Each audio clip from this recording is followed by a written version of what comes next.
আল্লাহ নবী বললেন সাহাবায়ে কেরামদের মধ্যে কে আছো তোমরা, তাকে গিয়ে হত্যা করবে, মেরে ফেলবে। তো হযরত আবু বকর সিদ্দিক রাদিয়াল্লাহু তাআলা বললেন, হুজুর দেন তরবারিটা আমারই দেন, আমি প্রথমে দেখি। তরবারিটা নিলেন, সামনে গেলেন, দেখে লোকটা নামাজ পড়তেছে হুজুরি কলবের সাথে।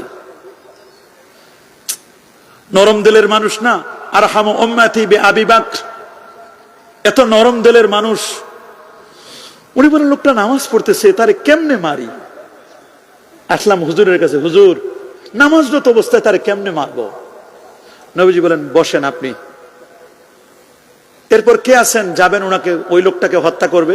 হযরত ওমর রাদিয়াল্লাহু আনহু বলেন, হুজুর আমারে দেন। আসাদ্দুহুম ফি আমরিল্লাহ, আমার শরীয়তের ব্যাপারে কট্টর 31 লক্ষ বর্গমাইলের শাসক ওমর, যার চোখের পাওয়ার ছিল 2500 কিলোমিটার দূর দেখতে পেতেন। এই চোখ না, কলবের চক্ষু দিয়ে। আল্লাহু আকবার।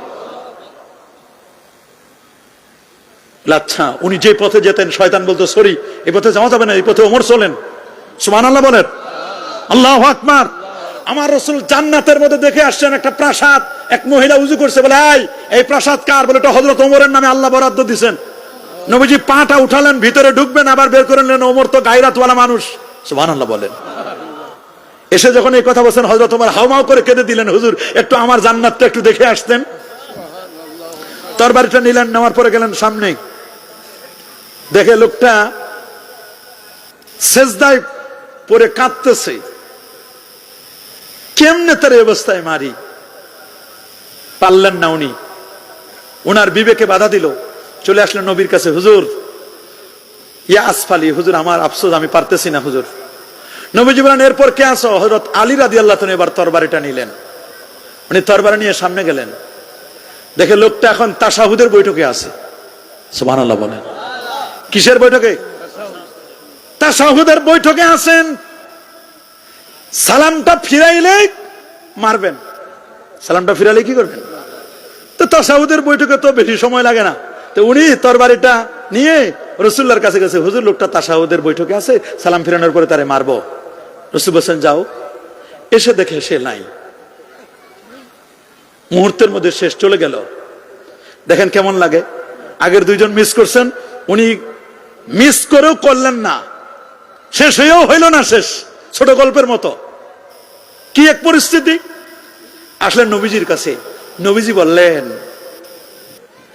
তোমরা তো তার আমল দেখে তুচ্ছ মনে করছো, শুনে নাও, শুনে নাও, শুনে নাও।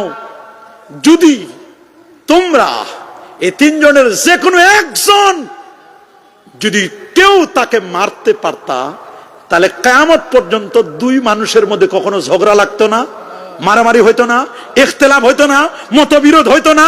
ওই দিন যদি খালি সাইজটা করে দিতে পারতাম, খেলাটা ফাইনাল করতে পারতাম।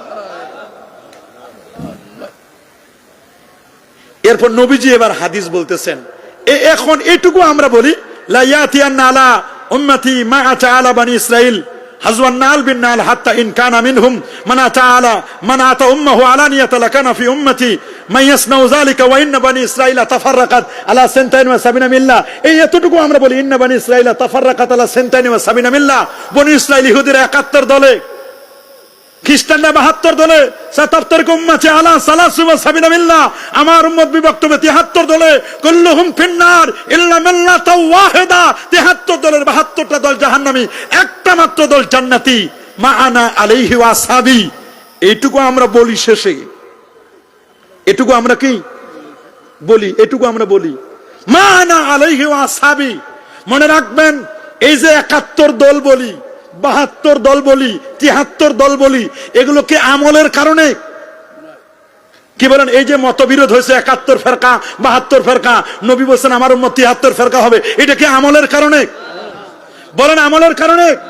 আরে বাবা, আমল তো চেঞ্জ হয়, স্থান কাল সময় পাত্র ভেদে আমল কি চেঞ্জ হয় না? তাহলে এই যে 71 দল 72 দল 73 দল, এটা কিসের কারণে? এই বুঝে গেছেন কিসের কারণে? আকীদা বলেন কিসের কারণে? আরো জোরে কিসের কারণে?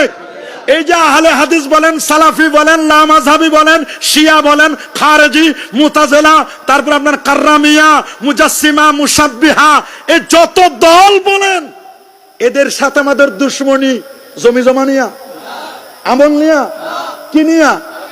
আকীদা নিয়া। বলেন কি নিয়া? আকীদা নিয়া। আপনারা অনেকে মনে করেন যে ওরা হাতে, আমরা হাতে পর্যন্ত উঠাই, ওরা এ পর্যন্ত উঠাই। প্রথমে শুকর গুজার করছি সে মহান রবের দরবারে, যিনি আজকের এই পবিত্র জুমার রাতে শত ব্যস্ততাকে পিছনে ফেলে আরামের ঘুমখানাকে হারাম করে দিয়ে একটি জান্নাতি পরিবেশে আলেম ওলামাদের সহবতে কোরআন এবং সুন্নাহ থেকে রিয়েল স্পিচ গুলো শ্রবণ করার লক্ষ্যে এখানে আসার ও বসার সুযোগটুকু নায়েত করলেন। কালিমাতুশ শুকর আদায় করে আমরা পড়ে নিচ্ছি আলহামদুলিল্লাহ।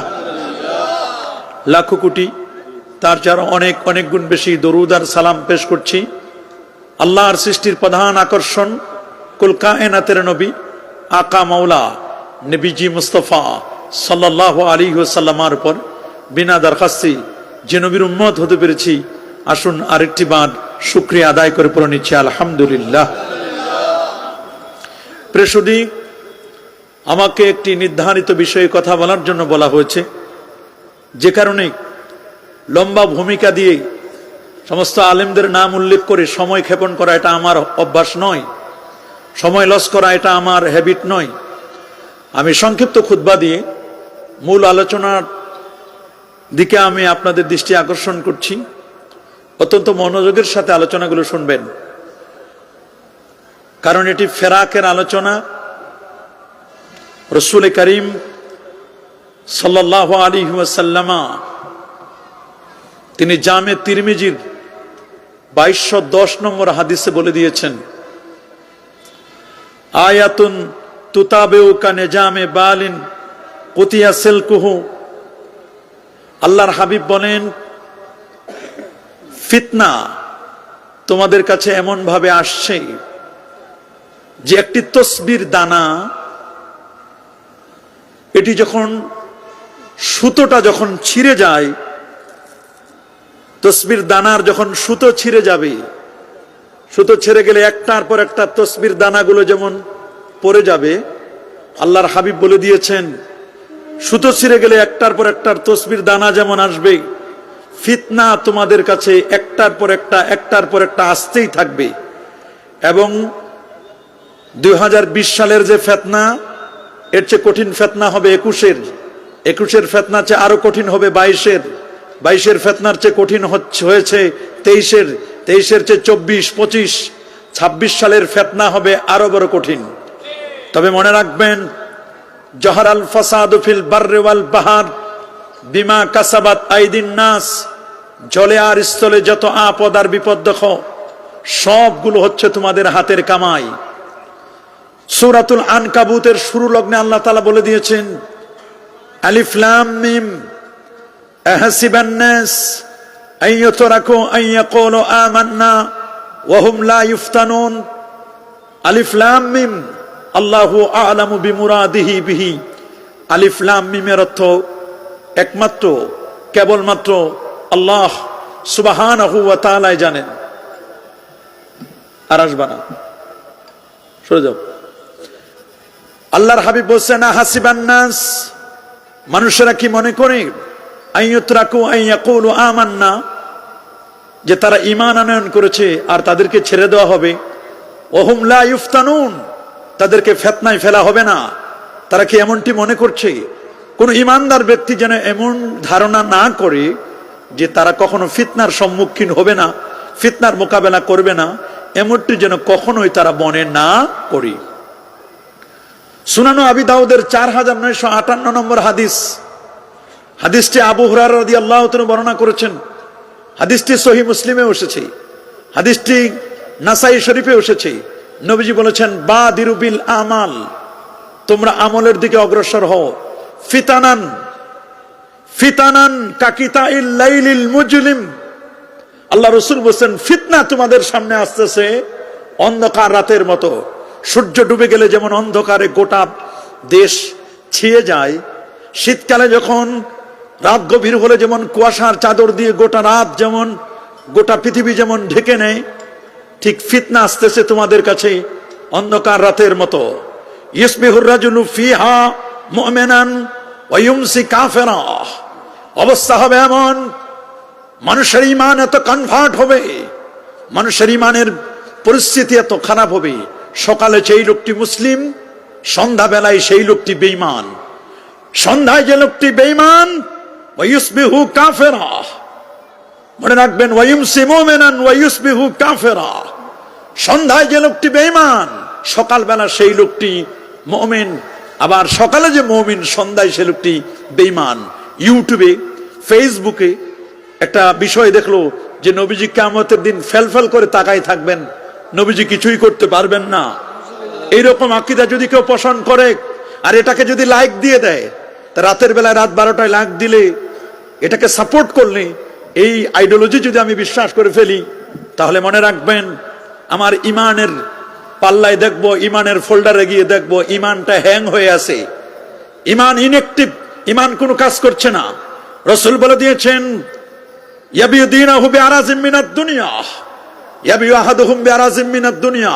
তোমাদের কেউ কেউ এমন আছে, হালুয়া রুটি লাভের জন্য, রাষ্ট্রের হুক্কাম যারা, রাষ্ট্রপ্রধান যারা, তাদের একটু নৈকট্য লাভের জন্য একটু মাত্র হালুয়া রুটি নিবে।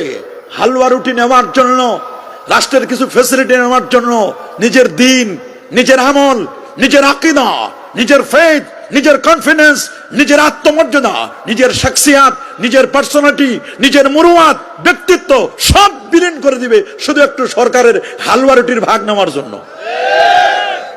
আমি তো দেখতেছি পুরাটাই এখন চলে আসছে। খালি চেয়ারে কেমনে বসবে, চেয়ারে বসার জন্য যদি পূজাও দেওয়ার লাগে পূজাও দিব, যদি সেজদাও করার লাগে সেজদাও দিব, সব বিক্রি করে দিচ্ছে। তবু দরকার ক্ষমতা, পাওয়ার। মনে রাখবেন, পাওয়ার পাওয়ার করো না, আত্মাটা বের হয়ে গেলে সব পাওয়ার শেষ। কথা বলুন, আরো জোরে বলুন। আনাস বিন মালিক, রাসূলের 10টি বছরের খাদেম, হযরত আনাস ইবনে মালিক রাদিয়াল্লাহু তাআলা আনহু, তিনি হাদিসটি বর্ণনা করেছেন।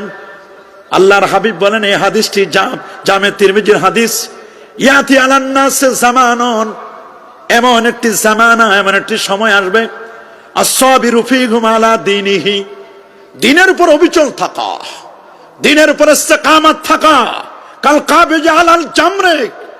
নবীজি ১৫০০ বছর আগে বলে দিলেন, ফিতনার যুগে দ্বীনের উপর অবিচল থাকা কাল কাবিজ আলাল জামরে, হাতের মধ্যে জ্বলন্ত অঙ্গার, আগুনের কুণ্ডলিকা রাখা, এটি ইজি হবে বাট ডিফিকাল্ট, তবে হ্যাঁ কঠিন হবে। নিজের ইমানের উপর, আকীদার উপর মজবুত থাকা, এইটা কঠিন হয়ে যাবে। মনে রাখবেন, হাতের মধ্যে জ্বলন্ত অঙ্গার রাখা ইজি, কিন্তু ডিফিকাল্ট, কঠিন হবে ইমান আকীদার উপর মজবুত ভাবে টিকে থাকা। যদি কেউ টিকে থাকতে পারে, দুনিয়ায় বসে জান্নাতের সুসংবাদ পাবে। রব্বুল আলামিন বলেন, ইন্নাল্লাযীনা ক্বালু রাব্বুনাল্লাহ সুম্মা ইসতাকামু তাতানাজ্জালু আলাইহিমুল মালাইকা আল্লা তাখাফু ওয়া লা তাহজানু ওয়া আবশিরু বিল জান্নাহ। আল্লাহু আকবার। আল্লা তাখাফু ওয়া লা তাহজানু, ভয় নাই, চিন্তা নাই, যদি ইমানের উপর মজবুত থাকতে পারো। ইন্নাল্লাযীনা ক্বালু, নিশ্চয় যারা বলবে, রব্বুনা, আমাদের রব হচ্ছেন আল্লাহ। বলুন, আমাদের রব কে? একটা আঙ্গুল উপরের দিকে দেখাই, বলুন কে? মুখটা গোল করে বলুন, আল্লাহ। আল্লাহ আমাদের রব কে? সুম্মা ইসতাকামু, এটার পরে ইস্তিকামত থাকবে। ভাষা ভাষা নয়, পেটে ঘুষি মারলে ঈমান শেষ। দেখেন না, একটা ধমক দিলে বলে না আমি এখন খ্রিস্টান হয়ে গেছি, অথবা ১০-১২ হাজার টাকার বিনিময়ে পার্বত্য অঞ্চলগুলোতে একটা ঘর বানায় দিবে। নিজের স্ত্রী প্রেগন্যান্ট, বসে তোমাকে সুযোগ সুবিধা দিব, তোমার স্ত্রীর যত ফ্যাসিলিটি লাগে সব দিব। তানাসসারি আব্দুল্লাহ, এ আল্লাহর বান্দা খালি খ্রিস্টান হ বলে দেন, ২০,০০০-২৫,০০০ টাকার বিনিময়ে খ্রিস্টান হয়ে যাচ্ছে। আমরা ওরকম নয়। রাসূল বলেন, ওয়াইন হুরিকতা ওয়াইন কুতিলতা, যদি তোমাকে ফাঁসির কাস্টে ঝুলানো হয়, যদি তোমাকে আগুনে ফেলে দেওয়া হয়, যদি তোমাদেরকে টকবগে তৈলের মধ্যে ফেলে দেওয়া হয়, তবুও তোমরা দ্বীন ছাড়বে না, ঈমান ছাড়বে না। এটার নাম ইস্তিকামত। ইস্তেকামাত, আল ইস্তেকামাতু ফাওকা আলফি কারামাত। ইস্তেকামাত থাকা দিনের পর, আকীদার পর, আমলের পর, আহলে সুন্নাহ ওয়াল জামাতের আকীদার পর ইস্তেকামাত থাকা হাজারো কারামতের চেয়ে উত্তম। আমরা তো খালি কারামত নিয়ে পাগল হয়ে গেছি, কারামত আর কারামত। ওরে বাপ রে বাপ, কারামত দেখাইলে বড় বুজুর্গ, গাউসুল আজম, কুতুবুল আকতাব, জামানার মুজাদ্দিদ, খালি কারামত নিয়ে ব্যস্ত। সবচেয়ে বড় কারামত ঈমান, আমল, আকীদার উপর অবিচল থাকা। আল্লাহু আকবার বলেন। এজন্য আমাদেরকে হক যেমন জানা দরকার, আমাদের বাতিলও চেনা দরকার। বলেন, হক যেমন চেনা দরকার, আমাদের বাতিল চেনা বেশি দরকার। কি বলেন, হকের চেয়ে বাতিল চেনা কি? আমার কাছে প্লেটে আপেল আছে, কি এই আপেল খাইলে কি উপকার আমি যদি নাও জানি, খাওয়ার পরে অটোমেটিক আমার ভিটামিন যা আছে সব পাবো। কি বলেন, পাবো কিনা? কিন্তু এটার মধ্যে যদি কেউ বিষ মিশালো কিনা, এটা আমাকে দেখে শুনে কাজ করতে হবে। বন্ধু চিনার দরকার নাই, বন্ধু আমার ক্ষতি করবে না, ক্ষতি করবে আমার শত্রু। এজন্য কোরআনের পরতে পরতে, আয়াতে আয়াতে আমার আল্লাহ বারবার চিনাই দিয়েছেন শত্রু। ইন্না শাইতানা লাকুম আদুব্বুম মুবিন, শয়তান তোমাদের চির দুশমন। আমার আল্লাহ কিন্তু চিনাই দিয়েছেন, কোরআন মাজিদের প্রত্যেক আয়াতের ফাঁকে ফাঁকে কিন্তু চিনাই দিয়েছেন, প্রত্যেক সূরার মধ্যে কিছু না কিছু মেসেজ দিয়েছেন। শয়তান শয়তান আদুব্বুম মুবিন, চির দুশমন। তারপরও দুশমনকে চিনেও লাইক দিই। কি বলেন, দুশমনকে চেনে আমরা লাইক দেই না? কি বলেন, দেই কিনা? এজন্য আল্লাহ তাআলা সৃষ্টি জগতের সকলকে তাওহীদের কালেমা জানাকে ফরজ করে দিয়েছেন। সুবহানাল্লাহ বলেন। বলেন, তাওহীদের কালেমা জানাকে কি করেছেন?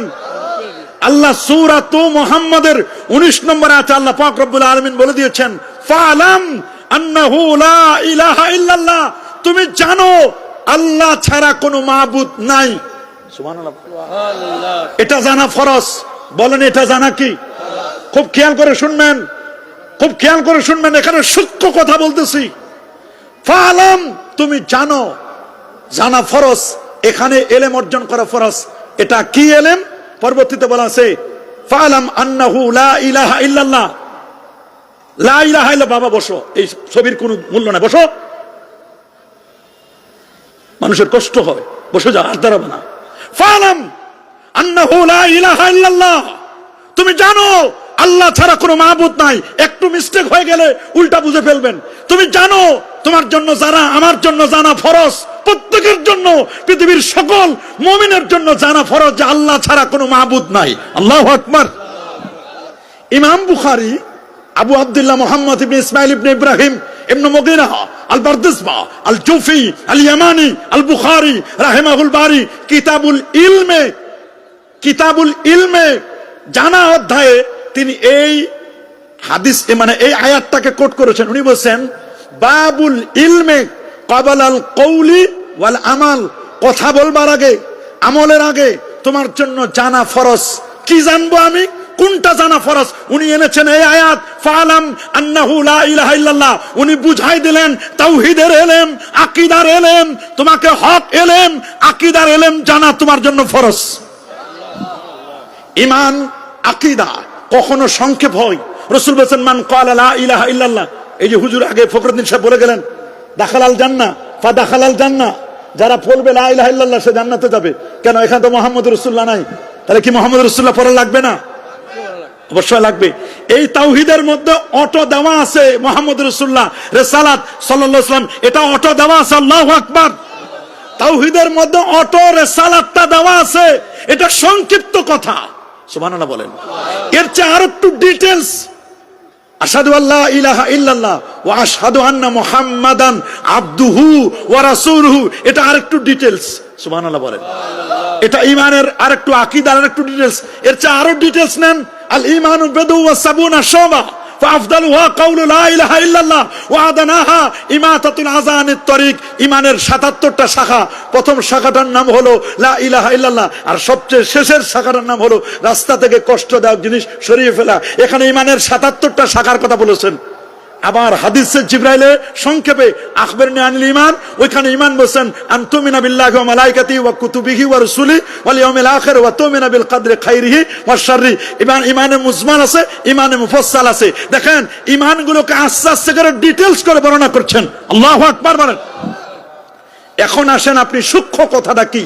আল্লামা আবুল মুজাফফর আল ইসফারাইনি উনি আত-তাফসীর ফিদ-দ্বীন এই কিতাবের মধ্যে 14 পৃষ্ঠায় মুকাদ্দার মধ্যে লিখছেন যে তাওহীদের ইলম, আকীদার ইলম, হকের ইলম জানা ফরজ, তবে হক জানার আগে বাতিল চেনা ফরজ। বলেন হক চেনার আগে বাতিল চেনা কি ফরজ? আজকে তোমাকে বাতিল আকীদার ব্যাপারে বলা হয়েছে, যে দলটির কথা বলবো হক চেনার আগে আহলে সুন্নাত ওয়াল জামাত না চিনলে কোনো সমস্যা নাই, তবে খারিজি চিনান লাগবে, মুতাজিলা চিনতে হবে, রাফিজি চিনতে হবে, শিয়া চিনতে হবে, কথা বলেন মুজাসসিমা চিনতে হবে, মুশাব্বিহা চিনতে হবে, সালাফি চিনতে হবে, লামাযাবি চিনতে হবে, নব্য খারিজি চিনতে হবে, নব্য শিয়া চিনা এটা আপনার জন্য ফরজ। আল্লাহু আকবার বলেন। বন্ধু চিনার দরকার নাই, বন্ধু আমার কোনো ক্ষতি করবে না, শত্রু চিনা দরকার। বলেন আমার শত্রু চেনা কি? বলে যে শত্রু যে চিনতে হবে, এটা পেলেন কোথায়? আসেন, এটা আল্লাহ এই আয়াতের মধ্যে বলে দিয়েছেন। আল্লাহ বলেন তোমার জন্য জানা ফরজ লা ইলাহা ইল্লাল্লাহ। খেয়াল করেন, বলেন লা ইলাহা, এটা একটা পার্ট, ফার্স্ট পার্ট, ইল্লাল্লাহ সেকেন্ড পার্ট। লা ইলাহা নেগেটিভ না পজিটিভ?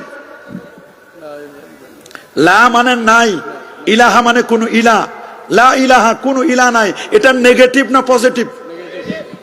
কথা বলেন, আরো জোরে বলেন। লা মানে নাই, ইলাহা মানে কোন ইলা, কোন ইলাহা নাই, লা ইলাহা কোন ইলাহা নাই, এটা নেগেটিভ না? বলেন না এটা কি নেগেটিভ? এটা না বোধক, এটা কি বোধক? তাহলে আমার ঈমানটা শুরু হলো পজিটিভ দিয়ে না নেগেটিভ দিয়ে? নেগেটিভ দিয়ে। এই তো বুঝেছেন হুজুরে, খুব ভালো করে বুঝছেন। বলে আমার ঈমান শুরু হয়েছে কি দিয়া? আরো জোরে, নেগেটিভ দিয়ে। লা ইলাহা কোন ইলাহ নাই, ইল্লাল্লাহ আছে কেবল আল্লাহ, এটা পজিটিভ। তাহলে আমার ঈমানের শুরু পজিটিভ না নেগেটিভ? এই তো বুঝে গেছেন। লা ইলাহা নেগেটিভ, নেগেটিভ মানে বাতিল। বলেন নেগেটিভ মানে কি? নেগেটিভের আরেকটা অর্থ বললাম বাতিল। লা ইলাহা কোন ইলাহা নাই ইল্লাল্লাহ, আল্লাহ ছাড়া। আল্লাহ ছাড়া যত ইলাহ তারা হক না বাতিল? তাহলে হককে, এই তো বুঝে গেছেন, হককে। তাহলে লা ইলাহা বাতিল, ইল্লাল্লাহ কি? হক। লা ইলাহা নেগেটিভ, ইল্লাল্লাহ কি? পজিটিভ। তাহলে আমার ঈমান, আমার আকীদা, আমার ঈমান শুরু হয়েছে, আমার আকীদা শুরু হয়েছে নেগেটিভ দিয়া না পজিটিভ দিয়া? হক দিয়ে না বাতিল দিয়া? বাতিল দিয়া। কি দিয়া? বাতিল দিয়া। এজন্য উনি বলে দিয়েছেন সুন্দর করে যে উজুবুল মারিফাত, তোমার চেনা ফরজ, বিন্নাফি ওয়াল ইসমাত, নেগেটিভ এবং পজিটিভ চেনা তোমার জন্য ফরজ। ওয়া তামিজ বাইনাল হক ওয়াল বাতিল, এবং হক বাতিল চেনা তোমার জন্য ফরজ। আবুল মুজাফফর আল ইসফিরাইনি, তিনি 471 হিজরি আলেম, উনার ফেরাকের উপর কিতাব লেখা। আল্লাহু আকবার। উনি বলেন যে তুমি হক বাতিল চেনা এটা তোমার জন্য ফরজ, হকের চেয়ে বাতিল চেনা ফরজ। আমি আরেকটা জায়গা আপনাকে কোরআনের আরেকটা আয়াত দিয়ে দলিল দিই, হকের চেয়ে বাতিল চেনা ফরজ। ছোট্ট সূরার মধ্যে আল্লাহ তাওহীদের কথা বলেছেন, সূরাতুল ইখলাস। বলেন কোন জায়গায়? বলেন কোন জায়গায়? কুল হুয়াল্লাহু আহাদ, সুবহানাল্লাহ বলেন। আল্লাহুস সামাদ, এটা আমার আল্লাহর পরিচয়, এটা সিফাত। এগুলো কি? আল্লাহু আহাদ, আল্লাহুস সামাদ, এটা আল্লাহর পরিচয় না? বলেন না পরিচয় কি না? এখন আল্লাহকে যদি আহাদ রাখতে চান, সমাদ রাখতে চান, এটা পজিটিভ, এটা কি? পজিটিভ। এখন আহাদ এবং সামাদ রাখতে গেলে আপনার নেগেটিভ জানতে হবে। নেগেটিভ কি? লাম ইয়ালিদ, এই এক লাম, লাম মানে না, লাম ইয়ালিদ, আল্লাহ কাউকে জন্ম দেন নাই, এটা কি পজিটিভ না নেগেটিভ? আল্লাহ জন্ম দিয়েছেন, এটা পজিটিভ না নেগেটিভ? এটা পজিটিভ। আল্লাহ জন্ম দেন নাই, এটা পজিটিভ না নেগেটিভ? নেগেটিভ। লাম ইয়ালিদ, এক লাম পাইলাম, আল্লাহ কাউকে জন্ম দেন নাই। ওয়ালাম ইউলাদ, আল্লাহ কারো কাছ থেকে জন্ম নেনও নাই, এই আরেক নেগেটিভ। কয় নেগেটিভ হলো? আরেকটা নেগেটিভ আছে সামনে, ওয়ালাম ইয়াকুন লাহু কুফুয়ান আহাদ, আল্লাহর সমকক্ষ পৃথিবীতে কেউ নাই, কেউ নাই, কেউ নাই। তিনটা নেগেটিভ যদি আপনি আল্লাহর ব্যাপারে বলতে পারেন, লাম ইয়ালিদ ওয়ালাম ইউলাদ ওয়ালাম ইয়াকুল লাহু কুফুয়ান আহাদ, 3 নেগেটিভ দিলে তখন আল্লাহু আহাদ, আল্লাহু সামাদ। আহাদ এবং সামাদকে রাখতে গেলে লাম ইয়ালিদ ওয়ালাম ইউলাদ ওয়ালাম ইয়াকুল লাহু কুফুয়ান আহাদ, 3 নাম দিতে হবে। 3 নাম না দিলে আহাদ এবং সামাদ পাবেন না। আল্লাহু আকবার বলেন, আরজুর আল্লাহু আকবার। এটা আমার কোনো গবেষণা নয়, আমার গবেষণা নয়, আমি গবেষণা বের করেছি। কারা বের করেছেন? কি চমৎকার গবেষণা করেছেন। হাদিস আছে এটার সাপোর্টিং এ সহিহুল বুখারীর হাদিস। আল্লাহু আকবার বলেন। হযরত হুযায়ফা আল ইয়ামানি রাদিয়াল্লাহু তাআলা আনহু, সুবহানাল্লাহ, উনি বলেছেন বুখারী শরীফের হাদিস এটা, কানান নাস ইয়াসআলুনা রাসূলুল্লাহ সাল্লাল্লাহু আলাইহি ওয়াসাল্লাম আনিল খায়রে। নবীর সব সাহাবীরা নবীরে শুধু খাইর মানে ভালো জিনিস সম্পর্কে জিজ্ঞাসা করে। কি সম্পর্কে? আপনারাও আমার খালি ভালো জিনিস জিজ্ঞেস করবেন, সালি হিসাবে খালি পাম দিবেন, উনি অমুক, উনি অমুক, উনি অমুক। আমার নেগেটিভটা যখন বলবেন তাহলে বুঝবো আপনি অরিজিনাল বন্ধু। আমার নেগেটিভ বলতে হবে। আমরা তো খালি আসি মানে কাউরে হাওয়া দেওয়ার জন্য, বাতাস দেওয়ার জন্য, খালি পজিটিভ বলবো। আপনার মতো বক্তা আল্লাহর জমিনে নাই। কিন্তু আপনি বলবেন না যে সালি সাহেব আপনার হাতটা বেশি উঠতেছে, এটা একটু কমান, এটা আমার ব্যাড সাইড। আপনি জোরে বলেন না আস্তে বলেন, এটা আপনার ব্যাড রেকর্ড, এটা আপনার ভালো না। এইটা যদি আপনার নেগেটিভটা বলতে হবে। তো হযরত হুযায়ফা আল ইয়ামানি বলেন, সবাই খালি রাসূলুল্লাহরে ভালো জিনিস সম্পর্কে জিজ্ঞেস করছে। হুজুর আমি জান্নাতে কেমনে যাব, আমি কিভাবে ভালো হব, কেমনে কি কাজ করলে আমি এই করব, এই করব। সবাই খালি ইয়াসআলুনান নাস কানান নাস ইয়াসআলুনাহু আনিল খায়র, ভালো জিনিস সম্পর্কে জিজ্ঞেস করে।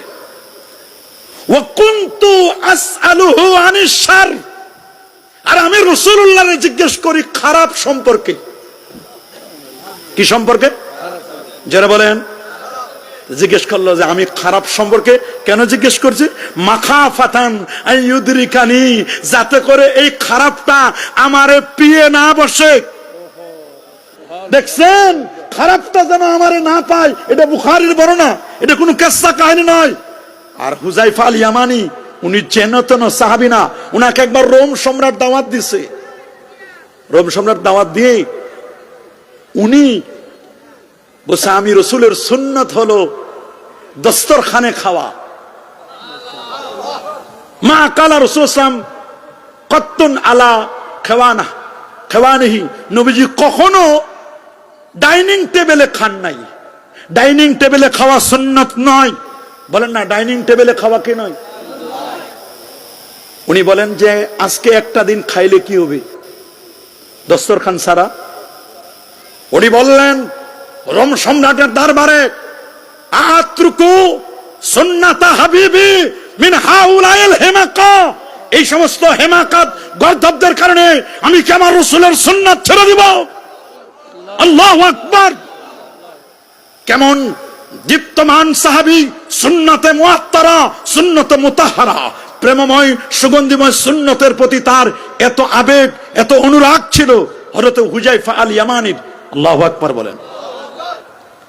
উনি বলেন শোনো, আমি এটা এজন্য করেছি, আমি এটা এজন্য করেছি যাতে করে আমি ওই খারাপটা থেকে বেঁচে থাকতে পারি। আজকে আমরা যে দলটির কথা বলেছেন, বর্তমানে এই দল নিয়ে কথা বলা বড় কঠিন। আর বেঁচে শুনে আমারে দেয় যেন তাড়াতাড়ি আমার জবাই করতে পারে। বুঝলেন, যেখানে যায় সেখানে খালি অমুকের বিরুদ্ধে বলেন, অমুকের বিরুদ্ধে বলেন। ওরা তো ছুরি রেডি করে রাখছে যে ফারুকের জবাই করছে, আপনি রেডি হয়ে যান। কথা বলেন, হেফাজতের মালিক কে? আরো যারা বলেন বর্তমান সিচুয়েশন, বর্তমান মোরেও তো শান্তি নাই। মরবেন যে, মোরেও তো শান্তি নাই। চেয়ারম্যান নাই, মেম্বার নাই, কিছুই নাই। উপজেলার চেয়ারম্যান নাই, এমপি নাই, মন্ত্রী নাই, বড় তো বিপদ। মোরেও তো শান্তি নেই। খুব ভালো করে শুনবেন। তারপরও ইশারাতান, আকল মান্ডা ইশারা কাফি। আল্লাহু আকবার বলেন। আমার রাসূল বলেন লা ইয়াতিয়ান্না আলা উম্মতি মা আতা আলা বনি ইসরাইল। আজকে কেন অনৈক্য? আল্লাহর হাবিবের ইন্তেকাল পর্যন্ত, সিদ্দিক আকবর পর্যন্ত, ফারুক আজম পর্যন্ত কোন রকমের কোন অনৈক্য মুসলমানদের মধ্যে ছিল না। অনৈক্যের মূলে একজন ব্যক্তি, তার নামটা ভালো করে মুখস্থ করে রাখেন। এটা ইহুদি শিয়া, নামটা তার আব্দুল্লাহ ইবনে সাবা। এরাই হলো সাবাই গোষ্ঠী। এটা হলো খলনায়ক, অনৈক্যের খলনায়কের নাম কি? নামটা মনে রাখেন, অনৈক্যের খলনায়কের নাম কি? আব্দুল্লাহ ইবনে সাবা মারা গেছে, কিন্তু সাবাইয়ের সফটওয়্যার অনেকের চট্টগ্রামে অনেকে ইনস্টল করে নিয়েছে। সফটওয়্যারকে ধ্বংস করতে হবে, তাহলে আমাদের যুবকদের ঈমান আমল আকীদা ঠিক থাকবে। আব্দুল্লাহ ইবনে সাবাইর গোষ্ঠী এখন আশপাশে ঘুরতেছে। এটা মনে করবেন না নিরাপদ হয়ে গেছেন, মোটেও নিরাপদ নয়, মোটেও নিরাপদ নয়। অনৈক্যের পিছনে যে লোকটি খলনায়ক হিসাবে কাজ করেছে, এই লোকটার নাম আব্দুল্লাহ ইবনে সাবা। আব্দুল্লাহ ইবনে সাবা ইয়ামান থেকে দরবেশ হয়ে এসেছে। আবা কাবা দরবেশ, দাড়ি টুপি লেবাস পোশাক সিরাত সুরত দেখলে মনে হয় জাদ্রেল গাউসুল আজম সামনে হাজির। প্রথমে ঢুকতে পারে নাই মদিনা শরীফে। নবীর ইন্তেকালের পরে আবু বকর সিদ্দিক রাদিয়াল্লাহু তাআলা আনহু মনে করছিল নরম ঢুকবে ভিতরে। বলে ওরে বাপ রে বাপ, নরম হলে কি হবে? তাও যদি একবার গরম হয়, এটারে তো আর ঠান্ডা করা যায় না। এমনি নরম, লাতাম আলা ওয়াজহিল ইয়াহুদ, ইহুদির গালে কষে চর মেরে দিয়েছিল। আল্লাহু আকবার বলেন। পরে মনে করছে পরের খলিফা দেখি কে হয়। পরের খলিফা হলেন হযরত ওমর ইবনুল খাত্তাব রাদিয়াল্লাহু তাআলা। ওরে বাপ রে বাপ, উনি বারুদ, উনার সময়ও যাওয়া যাবে না। পরে একজন নরম তবিয়তের হায়া আন উসমান রাদিয়াল্লাহু তাআলা, নরম তবিয়তের রাসূলুল্লাহর জামাতা, মনে করছে এই একটা চান্স যায়। বলেন এই একটা চান্স, কঠিন চান্স যায়। প্রথমে মদিনা শরীফে এসে কিছু ভক্তবৃন্দ মুরিদ রেডি করলো। বলে যে আচ্ছা দেখেন, আল্লাহর নবীর সবচেয়ে প্রিয় সাহাবীদের মধ্যে আমার কাছে মনে হচ্ছে উসমান কেমনে খলিফা হয়? খলিফা তো আলী হইলে ভালো ছিল। উনি আসাদুল্লাহ আল গালিব, আলী ইবনে আবি তালেব। ছোট্ট একটা শিশু জন্মগ্রহণ করার পরে 360 মূর্তির সামনে সবাই মাথা নত করে, একজন সাহাবী মাথা নত করে নাই। আলী রাদিয়াল্লাহু তাআলা, মানে ইসলাম পূর্ব, উনি নত করেন নাই। এই জন্য আলী কাররামাল্লাহু ওয়াজহা, উনার চেহারাটা মূর্তির সামনে তুলেন নাই। একজন এক্সেপশনাল, উনার কি ফজিলত, উনি হাসান হুসাইনের রাদিয়াল্লাহু তাআলা আনহুমার বাবা, উনি ফাতেমাতুজ জাহরা রাদিয়াল্লাহু তাআলা আনহার স্বামী, রাসূলের চাচাতো ভাই। আচ্ছা, উনাকে বাদ দিয়ে এরা কেমনে খলিফা হয়? কিছু সরল মনা মানুষ মনে করে ও হইতেই তো পারে, আসলে তো এটা জিনিসটা তো ঠিক হয় নাই।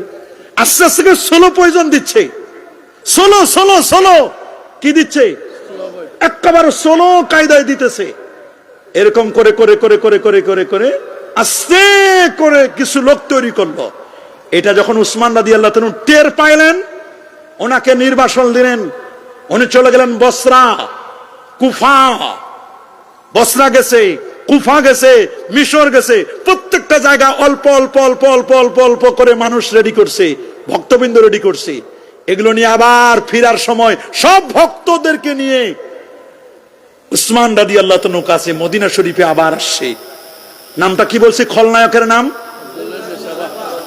খুব খেয়াল করে শুনবেন, এটুকু মনে রাখেন, আবার আসবো আমরা এখানে। আল্লাহর নবী, এটা মাজমাউজ জাওয়ায়েদের হাদিস, লম্বা হাদিস। আমরা লম্বাটা বলি না, শেষের অংশটুকু বলি। আজকে পুরাটাই বলবো আমি, পুরা হাদিসটার একর মূল থিমটা বলতেছি। আল্লাহ নবীর সামনে নবী বসা, সাহাবা একরাম চতুর্দিকে বসা। হঠাৎ করে আল্লাহ নবী এক ব্যক্তির নাম উল্লেখ করে আলোচনা করলেন, ফজিলত বর্ণনা করলেন। উনি এই এই এই বলতে বলতে লোকটা হাজির হয়ে গেল। বলেন লোকটা কি হয়ে গেল? তা আল্লাহ নবী জিজ্ঞেস করলেন, আচ্ছা এই মুহূর্তে তোমার মনে আমরা যা আলোচনা করতেছি, যে তুমি নিজেকে খুব বড় মনে করো, নিজেকে খুব অনেক কিছু মনে করো, তোমার মনে কি এখন এটা আছে কিনা বলো তো? বলে হ্যাঁ, এটা তো আমার মনে এখন আছে। নবীর সামনে তো আর মিথ্যা বলতে পারবে না, নবী ধরে ফেলবেন। বলে হ্যাঁ, এই মুহূর্তে আমার মনে এইটাই জাগছে। মসজিদ থেকে লোকটা বিদায় হয়ে সামনে মসজিদে গিয়ে নামাজ পড়া শুরু করলো।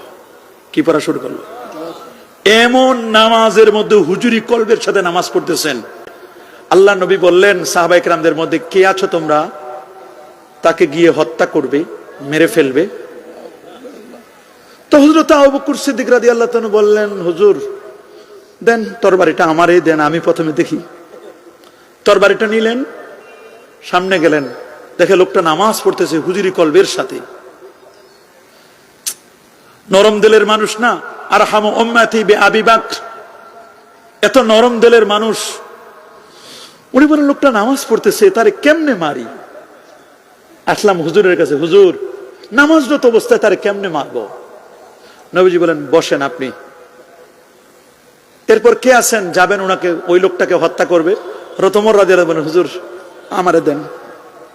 আসাদ্দুহুম ফি আমরিল্লাহ, আমার শরীয়তের ব্যাপারে কট্টর 31 লক্ষ বর্গমাইলের শাসক ওমর, যার চোখের পাওয়ার ছিল 2500 কিলোমিটার দূর দেখতে পেতেন। এই চোখ না, কলবের চক্ষু দিয়ে। আল্লাহু আকবার। আচ্ছা, উনি যে পথে যেতেন শয়তান বলতো সরি, এই পথে যাওয়া যাবে না, এই পথে ওমর চলেন। সুবহানাল্লাহ বলেন, আল্লাহু আকবার। আমার রাসূল জান্নাতের মধ্যে দেখে আসছেন একটা প্রাসাদ, এক মহিলা উযু করছে, বলে এই প্রাসাদ কার? বলে এটা হযরত ওমরের নামে আল্লাহ বরাদ্দ দিবেন। নবীজি পাটা উঠালেন, ভিতরে ঢুকবেন, আবার বের করে নিলেন। ওমর তো গায়রাতওয়ালা মানুষ। সুবহানাল্লাহ বলেন। এসে যখন এই কথা বলছেন, হযরত ওমর হাউমাউ করে কেঁদে দিলেন, হুজুর একটু আমার জান্নাতটা একটু দেখে আসতেন। তরবারিটা নিলেন, নেওয়ার পরে গেলেন সামনে, দেখে লোকটা সেজদায় পড়ে কাঁদতেছে। কেমনে তার এই অবস্থায় মারি? পারলেন না উনি, ওনার বিবেকে বাধা দিল। চলে আসলেন নবীর কাছে, হুজুর ইয়া আসফালি, হুজুর আমার আফসোস, আমি পারতেছি না হুজুর। নবীজি বলেন এরপর কে আছো? হযরত আলী রাদিয়াল্লাহু তাআলা এবার তরবারিটা নিলেন। উনি তরবারি নিয়ে সামনে গেলেন, দেখে লোকটা এখন তাশাহুদের বৈঠকে আছে। সুবহানাল্লাহ বলেন। কিসের বৈঠকে? তাশাহুদের বৈঠকে আছেন। সালামটা ফিরাইলে মারবেন, সালামটা ফিরাইলে কি করবেন? তো তাশাহুদের বৈঠকে তো বেশি সময় লাগে না। তো উনি তরবারিটা নিয়ে রাসূলুল্লাহর কাছে গেছে, হুজুর লোকটা তাশাহুদের বৈঠকে আছে, সালাম ফিরানোর পরে তারে মারবো। রাসূল বলেন যাও। এসে দেখে সে নাই, মুহূর্তের মধ্যে শেষ, চলে গেল। দেখেন কেমন লাগে। আগের দুইজন মিস করছেন, উনি মিস করেও করলেন না, শেষ হয়েও হইল না শেষ। ছোট গল্পের মতো কি এক পরিস্থিতি। আসলেন নবীজির কাছে, নবীজি বললেন তোমরা তো তার আমল দেখে তুচ্ছ মনে করছো, শুনে নাও, শুনে নাও, শুনে নাও। যদি তোমরা এই তিনজনের যে কোনো একজন যদি কেউ তাকে মারতে পারতা, তাহলে কিয়ামত পর্যন্ত দুই মানুষের মধ্যে কখনো ঝগড়া লাগতো না, মারামারি হইতো না, ইখতিলাফ হইতো না, মতবিরোধ হইতো না। ওই দিন যদি খালি সাইজটা করে দিতে পারতাম, খেলাটা ফাইনাল করতে পারতাম। এরপর নবীজি এবার হাদিস বলতেছেন, এখন এটুকু আমরা বলি, লা ইয়াতিয়ান্না আলা উম্মতি মা আতা আলা বানি ইসরাইল হাজওয়ান নাল বিন নাল হাত্তা ইন কানা মিনহুম মান আতা উম্মাহু আলানিয়াতা লাকানা ফি উম্মতি মান ইয়াসনাউ যালিকা ওয়া ইন্না বানি ইসরাইলা তাফাররাকাত আলা 72 মিল্লা। এই এতটুকু আমরা বলি, ইন্না বানি ইসরাইলা তাফাররাকাত আলা 72 মিল্লা। বনি ইসরাইল ইহুদিরা 71 দলে, খ্রিস্টানরা 72 দলে, 77 উম্মতি আলা 73 মিল্লা। আমার উম্মত বিভক্ত 73 দলে, কুল্লুহুম ফিন্নার ইল্লা মিল্লাতা ওয়াহিদা। 73 দলের 72টা দল জাহান্নামী, একটা মাত্র দল জান্নাতি। মা আনা আলাইহি ওয়া আসহাবি। এইটুকু আমরা বলি শেষে, এটুকু আমরা কি বলি? এটুকু আমরা বলি মা আনা আলাইহি ওয়া আসহাবি। মনে রাখবেন, এই যে 71 দল বলি, 72 দল বলি, 73 দল বলি, এগুলো কি আমলের কারণে? কি বলেন? এই যে মতবিরোধ হয়েছে 71 ফেরকা 72 ফেরকা, নবী বলেছেন আমার উম্মত 73 ফেরকা হবে, এটা কি আমলের কারণে? বলেন আমলের কারণে? আরে বাবা, আমল তো চেঞ্জ হয়, স্থান কাল সময় পাত্র ভেদে আমল কি চেঞ্জ হয় না? তাহলে এই যে 71 দল 72 দল 73 দল, এটা কিসের কারণে? এই বুঝে গেছেন কিসের কারণে? আকীদা। বলেন কিসের কারণে? আরো জোরে কিসের কারণে? এই যে আহলে হাদিস বলেন, সালাফি বলেন, লামাযহাবি বলেন, শিয়া বলেন, খারেজি, মুতাজিলা, তারপর আপনার কাররামিয়া, মুজাসসিমা, মুশাব্বিহা, এই যত দল বলেন, এদের সাথে আমাদের দুশমনি জমি জমা নিয়া, আমল নিয়া, কি নিয়া? আকীদা নিয়া। বলেন কি নিয়া? আকীদা নিয়া। আপনারা অনেকে মনে করেন যে ওরা হাতে, আমরা হাতে পর্যন্ত উঠাই, ওরা এ পর্যন্ত উঠাই, এ নিয়ে মনে হয় দ্বন্দ্ব। ওরা আমিন জোরে বলে, আমরা আসছে বলি, এগুলো নিয়ে কোনো দ্বন্দ্ব নাই। দ্বন্দ্ব তো আকীদায়। বলেন না দ্বন্দ্ব কোথায়?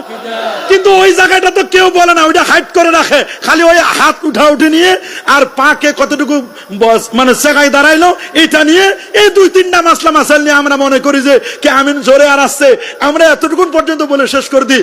আসল জায়গায় তো হিট করতেই পারি না। বলেন আসল জায়গায় আমরা যাইতে পারি না। আমাদের আমল নিয়ে কোনো দ্বন্দ্ব নাই, আমলের মধ্যে তো ইখতিলাফ হতে পারে, হতে পারে না? আজকেও হাদিস পড়লাম, হুজুর খেয়াল করে শুনেন, আপনিও সবাই শুনবে। দুইজন নবীজির জলিলুল কদর সাহাবী গেছে সফরে, যুবক সাহাবী, কি কথা বলে না, কোথায়? সফরে গেছে। সফরে যাওয়ার মধ্যে দুইজনের উপর গোসল ফরজ হয়েছে। কি হয়েছে? এখন মরু অঞ্চলে দুইজনের মধ্যে গোসল ফরজ হয়েছে। মিশকাতে আছে তায়াম্মুমের অধ্যায়ে, দুইজনের উপর গোসল ফরজ।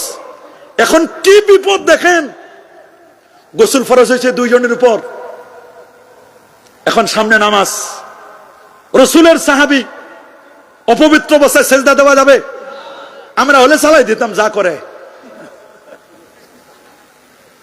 কিন্তু দুজনের মধ্যে ইখতিলাফ হয়ে গেল।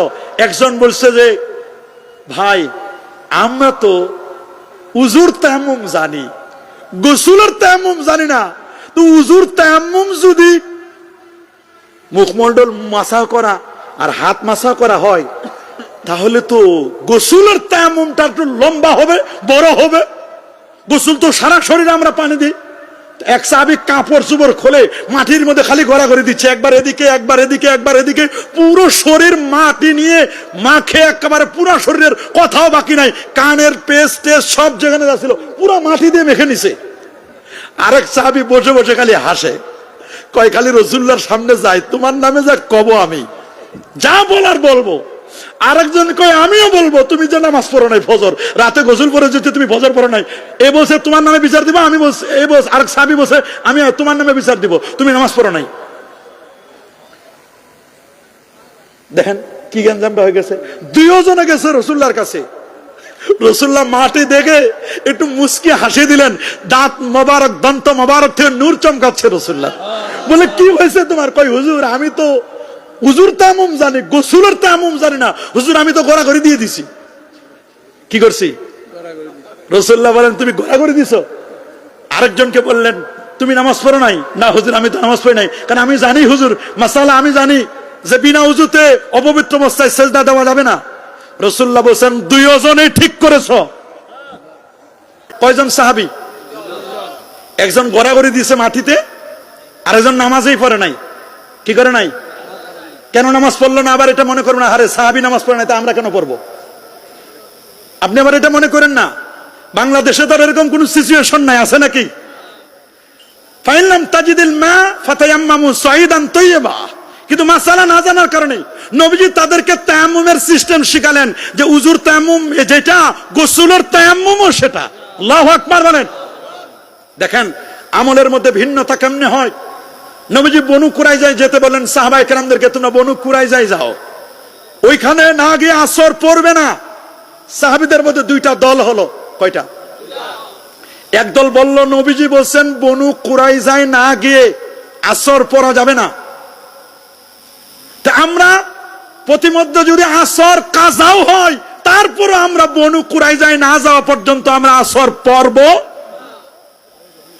আরেক দল বলল যে না, নবীজি এইটা বুঝাই নাই, নবী বুঝাইছেন যে তোমরা দ্রুত যাও, প্রতিমধ্যে যদি আসরের ওয়াক্ত হয়ে যায় তাহলে আসরের নামাজ পড়বে। তো একদল সাহাবী আসর পড়লো প্রতিমধ্যে, আরেক দল সাহাবী আসরের নামাজ পড়লো না, চলে গেল বনু কুরাইজায় গিয়ে পড়লো। প্রয়োজন হলে আমরা কাজা পড়ে নিব, তবু রাসূল যেভাবে বলছে এটার বাইরে আমরা যেতে পারবো না। দুই দল নবীর সামনে হাজির। নবীজি কাউকে গালি দেয় নাই, কাউকে তিরস্কার করে নাই, দুইজনকে নবীজি সাপোর্ট করলেন। আল্লাহু আকবার বলেন। দেখেন আমল আমি ঢাকা থেকে আসছি, আমি প্রতিমধ্যে আসর পড়েছি, জোহর পড়েছি।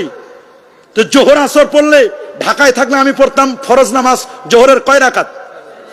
কিন্তু আমি যখন মুসাফির হয়ে গেছি, চেঞ্জ হয়ে গেছে, আমি পড়বো কয় রাকাত? 2 রাকাত। দেখেন আমল কি হয়, চেঞ্জ হয়। বলেন আমল কি হয়?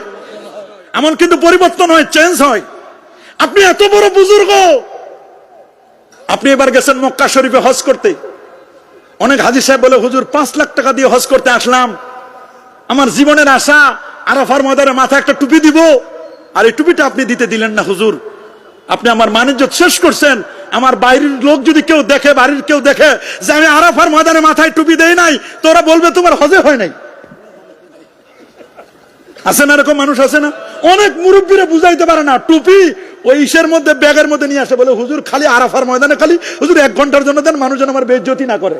আচ্ছা বলেন, আরাফার ময়দানে টুপি দেওয়া যাবে মাথায়? মাথায় খালি রাখতে হবে, এটাই তো নিয়ম।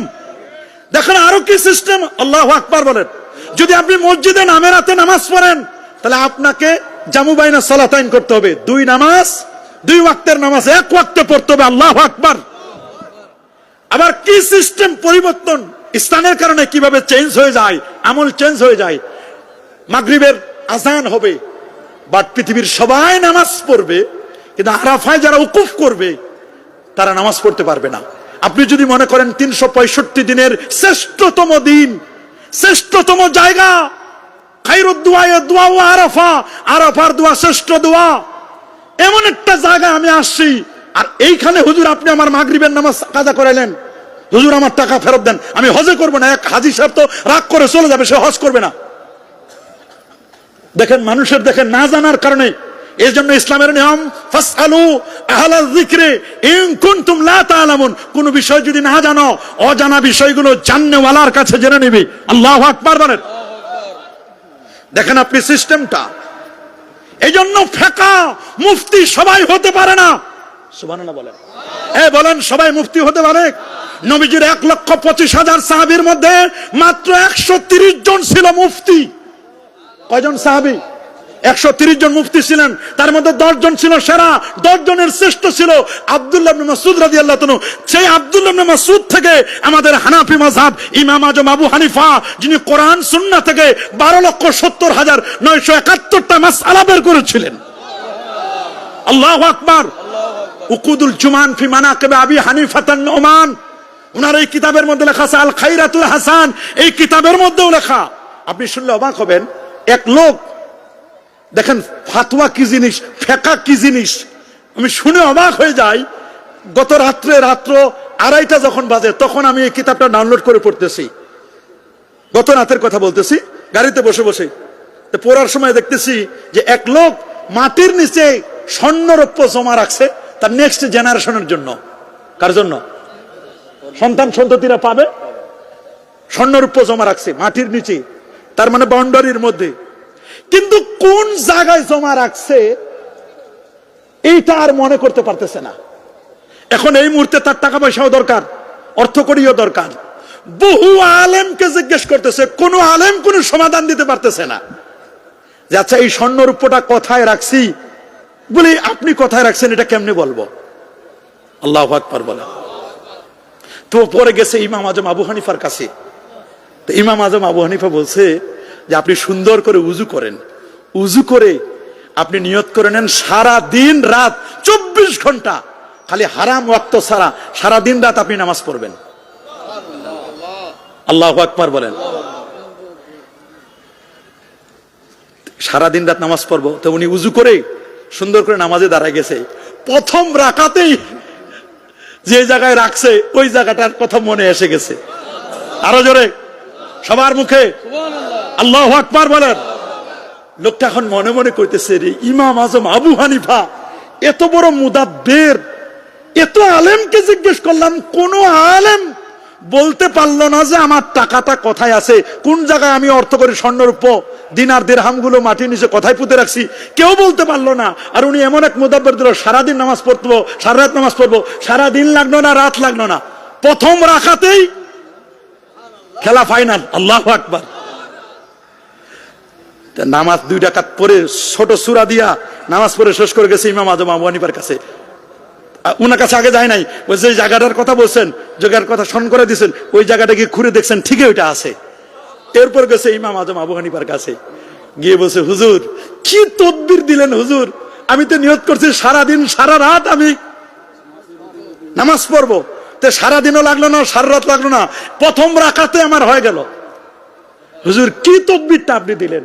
বহু আলেমরা 100 আলেমরা জিজ্ঞেস করছি, কেউ কোনো তদবির দিতে পারে না, কেউ কিছু বলতে পারে না, কি মাসালা হবে কি ফতোয়া হবে কেউ বলতে পারে না, কি তদবিরটা দিলেন? হুজুর বললেন বাবা আমি তো হাদিস থেকে তদবির দিছি, বুখারীর হাদিস থেকে। আল্লাহু আকবার। বুখারী বলতে তখন তো আর বুখারী শরীফ হয় নাই, ওই হাদিসটা এখন বুখারী শরীফে আছে। সুবহানাল্লাহ বলেন, আল্লাহু আকবার বলেন। বলে হাদিসের মধ্যে আসছে আল্লাহ নবী বলেছেন কোন মুমিন বান্দা যখন নামাজে দাঁড়ায় তখন তাকে শয়তান এসে কান পরা দেয়, উযকুর কাজা ওয়া কাজা ওয়া কাজা ওয়া কাজা, স্মরণ করো ওই দোকানের হিসাব, ওই দোকানের হিসাব, ওই দোকানের হিসাব, ওই দোকানের হিসাব, ওই দোকানের হিসাব, ওই দোকানের হিসাব। আমার মনে তো খালি টাকা কোথায় জমা রাখছি এটা তো আমার মনে, শয়তান তো দেখছে যে ইমাম আজম আবু হানিফার গেছে গেছে গেছে, আর ইমাম আজম আবু হানিফা তো নামাজের জন্য দাঁড়াইতে বলছেন, উনি নামাজও দাঁড়াইছে। এখন মূল ইবলিস আমাদের কাছে তো অনেক লোকের কাছে যে মূল ইবলিস তার আশার লাগে না, ওর সেলা সামুন্ডার কাছে আমরা কাই, তো সরাসরি মূল ইবলিস যেটা ওইটা বলতেছে যে জটিল মাসালা ইমাম আজম আবু হানিফা দিছে, তার এটা স্মরণ করে দিতে হবে। দেখো জিনদেরকে লাগাই দিছেন, শয়তান তো আবুল জান ও বলছে জিনদেরকে বলছেন যে ওই লোকের টাকা কোথায় পুঁতে রেখেছে, জমিনের কোন জায়গা আছে, তাড়াতাড়ি খোঁজা জায়গাটা বের করো। জায়গা মুহূর্তের মধ্যে জায়গা বের করে মূল শয়তানের কান পরা দিছে, বলছে হুজুর এই যে এই নেন এখানে। তখন মূল শয়তান এসে ওই লোকের কানে কানে বলছে তোমার টাকা অমুক জায়গায় আছে। তো হুজুর বললেন যে বাবা তুমি কি 2 রাকাত পরে শেষ করছো? কই হুজুর। ইমাম আজম বলছে তুমি তো শুকরিয়া তান, সারাদিন নামাজ পড়ার কথা ছিল।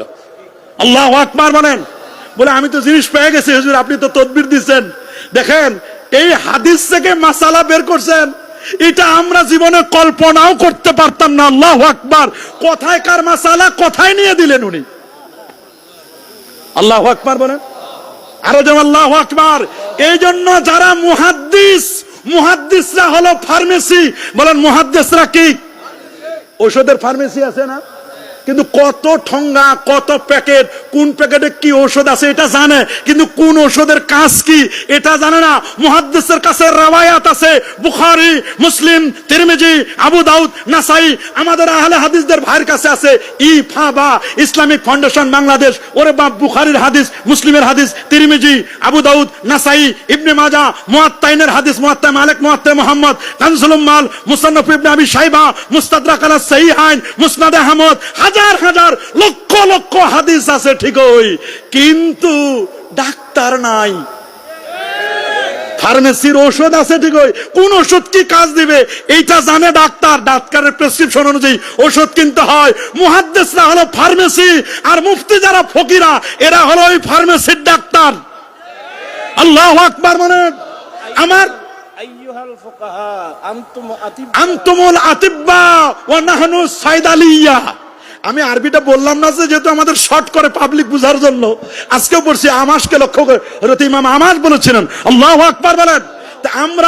আমরা মনে রাখবেন, আমার দেশের যারা ফার্মেসির ওষুধ খায় বাঁচতে চান, ফার্মেসির ওষুধ খায় বাঁচতে চান, মনে রাখবেন ফার্মেসির ওষুধ খাইলে নিশ্চিত মৃত্যু।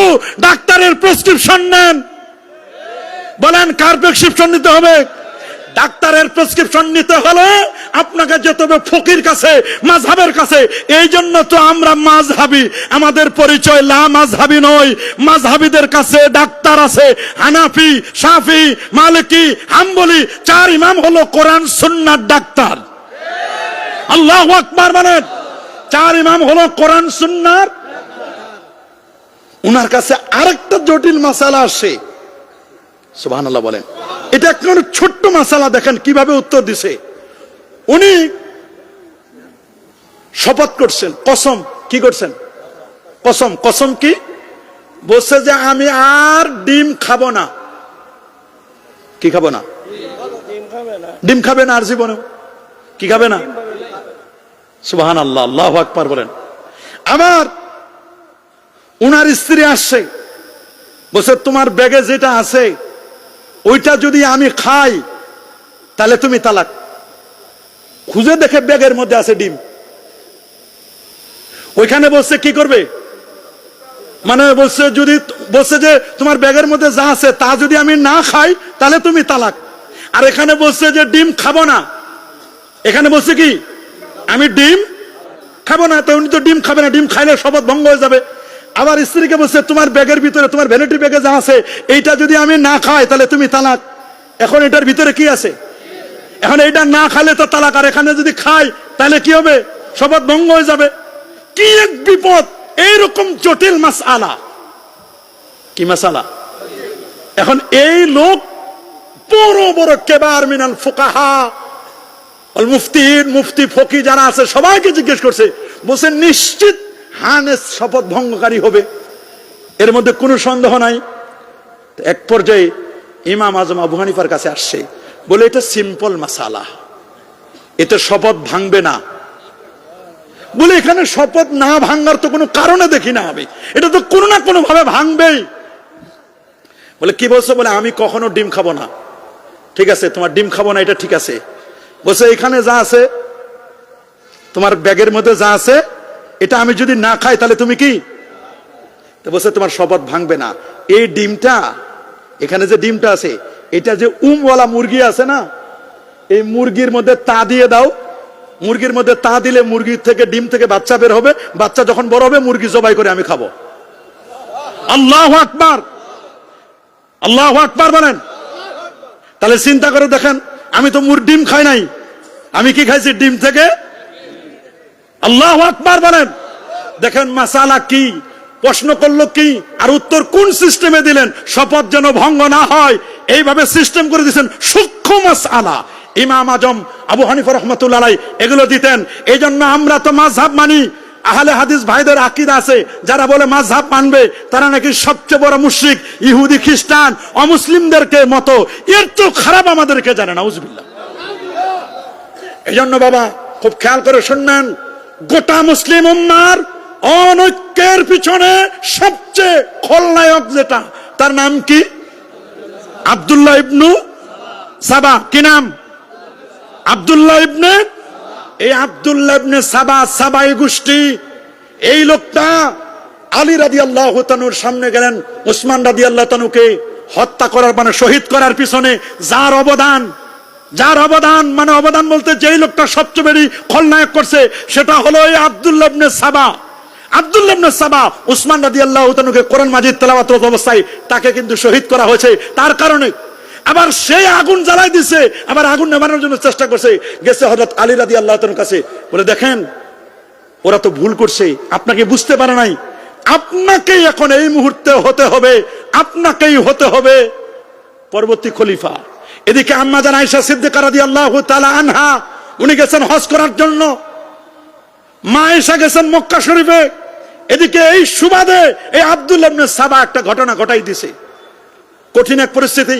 মা আয়েশা যখন আসতে গিয়ে আবার ফিরে গেলেন তিনি মক্কা শরীফে, পুরো দ্বন্দ্ব কলহ রক্তের বন্যা বয়ে গেছে, মদিনা শরীফের অবস্থা খুব কঠিন।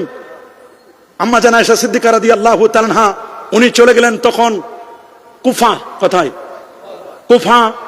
কুফা বসরা ওই অঞ্চলগুলোতে চলে গেলেন।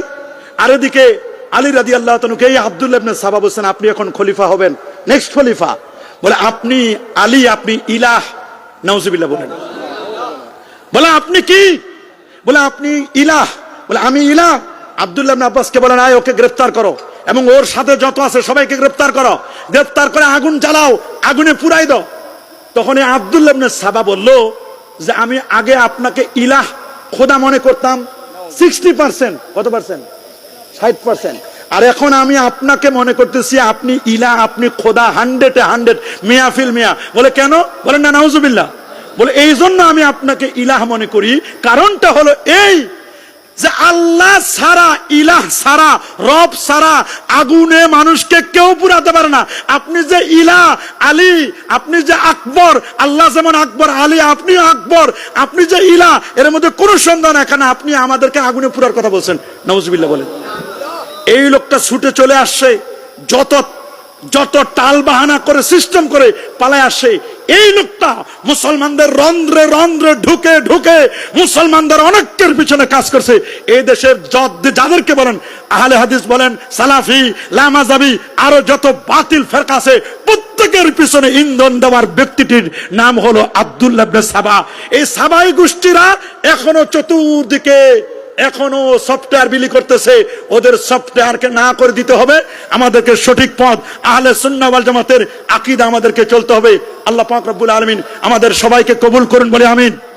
আমাদের পরিচয়, আমরা আকীদা আহলে সুন্নাহ ওয়াল জামা, আমরা মাযহাবে হানাফি, বলেন মাযহাবে, বলেন মাযহাবে হানাফি। আমাদের তরিকায় চিশতিয়া, কাদরিয়া, মুজাদ্দিদিয়া, নকশবন্দিয়া। আমাদের তারাবি নামাজ 20 রাকাত, কয় রাকাত? বেতের নামাজ 3 রাকাত। আমরা কাবলাল জুমা পড়ি, বাদাল জুমা পড়ি। তাদের কাবলাল জুমা লাগে না, বাদাল জুমা লাগে না। আমরা কাবলাল জুমা, বাদাল জুমা পড়ব কিনা? ওদের সুন্নত লাগে না, ওদের দোয়া নাই, ওদের মুনাজাত নাই, খালি নাই নাই নাই। একের পর এক সাহাবায়ে কেরামদেরকে ওরা মেয়ারে হক মানে না, সাহাবায়ে কেরামদেরকে ওরা মনে করে না। এবং আল্লাহর জন্য তারা আরশে আজিমে চেয়ারের মতো রেখে দিয়েছে যে আল্লাহ আরশে আজিমে বসবেন। এটা হুলুলি আকীদা। কোন খালেক মাখলুকের মধ্যে ঢুকলে এটা কুফরি আকীদা। বটগাছের ভিতরে যেমন ভগবান ঢুকে, ঠিক আরশের মধ্যে আল্লাহকে ঢুকাই দিচ্ছেন। অথচ ইন্নাল্লাহ তাবারাকা ওয়া তাআলা মুনাজ্জাহুন আনিল জিহাদ ওয়াল মাকান ওয়াল গায়াত ওয়াল হুদুদ। এটা মনে রাখবেন, নবীর ব্যাপারে আমাদের আকীদা, আল্লাহ নবী নূর নবী, আলোকিত নবী, নবীজি হায়াতুন নবী, নবীজি শাফাআত করতে পারবেন কি পারবেন না? নাকি ফেল ফেল করে তাকাই থাকবেন? নাউজুবিল্লাহ বলেন। এই সমস্ত বাজে আকীদার সমাহার ফুলঝুরি দিয়ে আমার দেশের একটি বিপদগামী দল আমাদেরকে ডাকতেছে। ওদের পথে আমাদের যাওয়া যাবে? কি বলেন, যাওয়া যাবে? আমাদের পরিচয়, আমরা আকীদা আহলে সুন্নাহ ওয়াল জামাতের মতাদর্শের উপর আমরা অবিচল থাকবো। আল্লাহ আমাদের সবাইকে কবুল করুন। আজকের ঈদে মিলাদুন নবী সাল্লাল্লাহু আলাইহি ওয়াসাল্লাম উদযাপন কমিটি ফতেহাবাদ যে সুন্দর আয়োজন করেছেন, 45তম এই আয়োজনকে আল্লাহ কবুল করুন। আগামী দিন যেন আরো সুন্দর করে একটা জাকজমকের সাথে পুরো ময়দান যেন ভরে যায়। আল্লাহ সবাইকে কবুল করুন। আজ পর্যন্তই। আসসালামু আলাইকুম ওয়া রাহমাতুল্লাহি ওয়া বারাকাতুহু।